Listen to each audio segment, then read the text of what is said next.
దేవుని ప్రజలకు రాజు అయినటువంటి రాజు ఏం చేయాలి? దేవుని మందిరంలో ప్రార్థన చేసుకోవాలి. దావీదు దేవుని ప్రజలకు రాజు అయితే దావీదు ఏం చేసేవాడు? దేవుణ్ణి ఆరాధించేవాడు, దేవుణ్ణి స్తుతించేవాడు, దేవుని మహిమపరిచేవాడు. అన్నాడు దావీదు, నీ మందిరంలో అలా ఉంటే చాలయ్యా నాకు. ఈ అహాబు అనేటువంటి రాజు దేవుణ్ణి మర్చిపోయాడు, దేవుణ్ణి బొత్తిగా మర్చిపోయాడు. తన భార్య అయినటువంటి యెజెబెలు తెచ్చుకున్నటువంటి ఆ పటాల ముందు ప్రార్థన చేయడం, ఆ విగ్రహాల ముందు పూజ చేయడం మొదలుపెట్టాడు.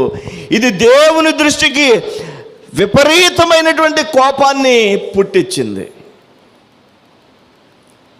విపరీతమైనటువంటి కోపాన్ని పుట్టించింది. ఆ రాజు కాలంలోనే ఈ మీకా అనేటువంటి ప్రవక్త ఉన్నాడు. దేవునికి స్తోత్రం కలుగును గాక. ఎవరికి రాజు అని చెప్పాను? ఈ అహాబు అనేటువంటి రాజు